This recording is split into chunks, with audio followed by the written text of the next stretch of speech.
Voici un exemple très difficile à résoudre en semi-graphique. À titre d'exercice, essayez de le résoudre par cette méthode et il y a de grandes chances que vous arriviez à un résultat aberrant.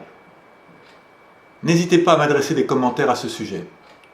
Par contre, il n'y a aucun problème de résolution énergétique, sauf si on prend en compte le frottement entre le piston 6 et l'alésage 0, ce qu'on étudiera plus tard dans une vidéo consacrée au frottement.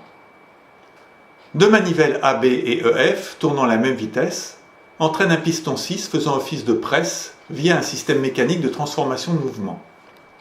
L'idée est de calculer l'effort généré par le piston à partir des couples générés par les manivelles. Prenons par exemple un couple de 1000 Nm sur chaque manivelle. Le travail fourni par les deux manivelles est égal à la somme des couples, soit 2000 Nm, multiplié par l'angle de rotation alpha des manivelles, angle exprimé en radians très faible pour considérer que la force au niveau du piston reste constante durant ce déplacement. Autrement dit, on s'assure d'un déplacement ΔH très faible pour le piston. La force F dans le piston est égale à 2 fois le couple multiplié par Δα et divisé par ΔH.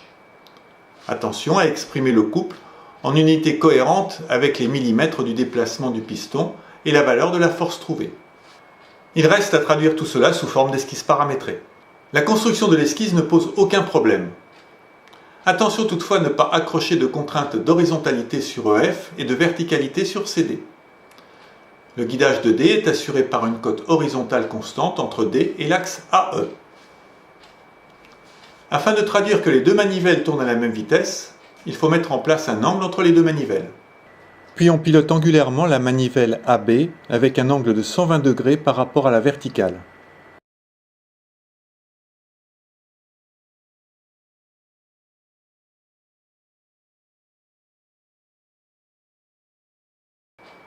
On fait un copier-coller de l'esquisse, qu'on positionne sur une horizontale de la première, ou carrément sur la première esquisse en prenant soin auparavant de décaler angulairement la seconde esquisse, de façon à pouvoir mettre en place Δα et ΔH. On code Δα et ΔH, puis on ramène Δα à une valeur faible, 1 degré par exemple. On trace une droite afin d'écrire l'équation permettant de calculer F. Attention à transformer les degrés en radians si votre angle n'est pas calculé directement en radians. On trouve ainsi facilement la force exercée par le piston. Ajustez l'unité des couples et de la force afin d'avoir une unité exploitable pour l'échelle de l'esquisse. Pour vérifier que la précision obtenue est bonne, diminuez l'angle de décalage et constatez que la force ne varie pas. On est assuré ainsi que le résultat est précis. En modifiant l'angle de 120 degrés, on peut connaître l'intensité de cette force dans d'autres positions. Si on cherche à calculer les efforts dans les autres liaisons, je vous conseille d'utiliser les méthodes graphiques traditionnelles en partant de la composante verticale de la force calculée en D. C'est beaucoup plus simple et rapide.